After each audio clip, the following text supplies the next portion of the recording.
Good day. Here are the headlines from the Philippine News Agency.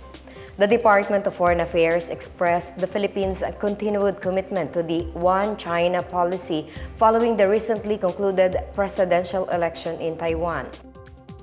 In a statement, DFA spokesperson Maria Teresita Daza said the DFA reaffirms the principles contained in the joint communique of President Ferdinand E. Marcos and Premier Zhou Enlai on June 9, 1975.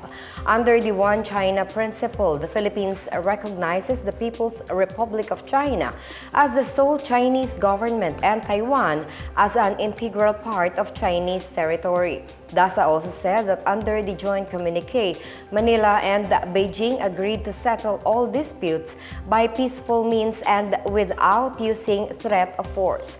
President-elect and pro-independence candidate Lai Ching-te Lai served as chair of the Democratic Progressive Party and was President Tsai Ing-wen's vice president. Lai won the elections despite warnings from Chinese ruling Communist Party against electing what it branded as a threat to peace. Meanwhile, Taiwan's foreign ministry has told China to respect the results of the elections. Health officials have found viruses associated with stomach flu in stool samples of patients affected by the diarrhea outbreak in Baguio City.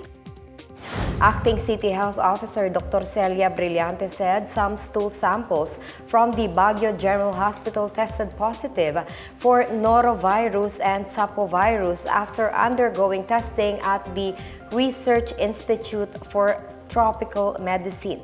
Dr. Donabel Panes of the City Epidemiology and Surveillance Unit said norovirus and sapovirus are the most common causes of outbreaks of acute gastroenteritis. Panes said transmission of these viruses can be done through contaminated food and water and direct contact. She said a similar outbreak had already been documented in Zamboanga back in 2016. However, Brillante said more tests are being done to identify the main cause of the outbreak. Earlier, some water sample tested positive for bacteria E. coli, which indicates fecal contamination. Further testing will be done until the sources are found negative from the bacteria. Meantime, Brillante said they will soon shift their surveillance from self-reporting to clinical or health facility-based reporting. This will be done by actual consultations with patients and getting samples from them. Several transport groups, including other concerned sectors, are holding a nationwide protest caravan against the Public Utility Vehicle Modernization Program on Tuesday. The movement, led by transport groups Manibela and Piston, will assemble at 9 a.m. at the University of the Philippines, Diliman in Quezon City. The group will then march toward España in Manila, converge at Welcome Rotonda, and move to Chino Roses Bridge or Mendiola for the protest program. About 10,000 to 15,000 jeepney drivers and operators are expected to join the protest. In a social media post, Manibela urged its members to unite and defend their franchises and livelihood.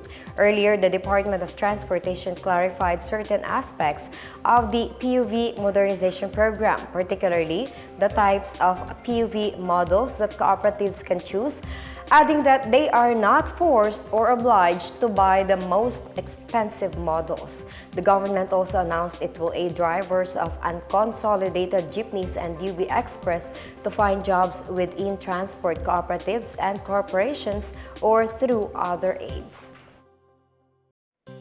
Senator Imee Marcos said it is not surprising that her cousin, House Speaker Ferdinand Martin Romualdez, is linked to the ongoing People's Initiative on Charter Change.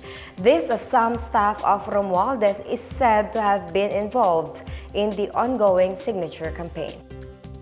While Romualdez has not made any statement suggesting his involvement in the people's effort, Senator Imee Marcos said names and mobile numbers associated with his staff are allegedly associated with this campaign. Last year, Romualdez said 2024 was the ideal year to push for charter change to decide how Congress should vote on proposed amendments. In light of alleged attempts to obtain signatures in support of a 1987 constitutional amendment, Marcos filed a resolution seeking a Senate review of Republic Act 6735, which established a system of initiative and referendum. She also cited signature buying for 100 pesos up to 1,000 pesos each.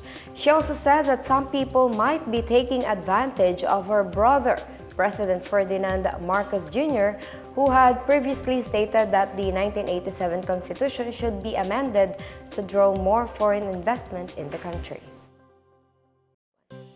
Pope Francis reaffirmed his position on blessing same-sex couples, saying that those in the Catholic Church who have opposed it have made ugly conclusions because they do not understand it. Pope Francis made his first remark in public since the declaration on December 18, which sparked widespread debate within the Catholic Church. The Pope explains that the role of the Church is to guide and lead these people rather than pass judgment on them. The Vatican emphasized that the blessing did not amount to an approval of gay sex and should not be seen as equivalent to the sacrament of marriage. Since his election in 2013, Pope Francis has tried to make the Church more welcoming to the LGBT individuals without altering the moral code. And that's the latest and the biggest stories on the PNA headlines. For more news updates, please visit our website pna.gov.ph or our Facebook and X account, Philippine News Agency. The PNA Headlines is also streamed via the Servicio Facebook page. You may also watch the PNA Headlines through the Philippine News Agency's YouTube account, via the News and Information Bureau website nib.gov.ph under the PNA News, or on the Facebook page of the Presidential Communications Office or PCO. I am Marita Muahe and this is the PNA Headlines, bringing stories that unite the nation.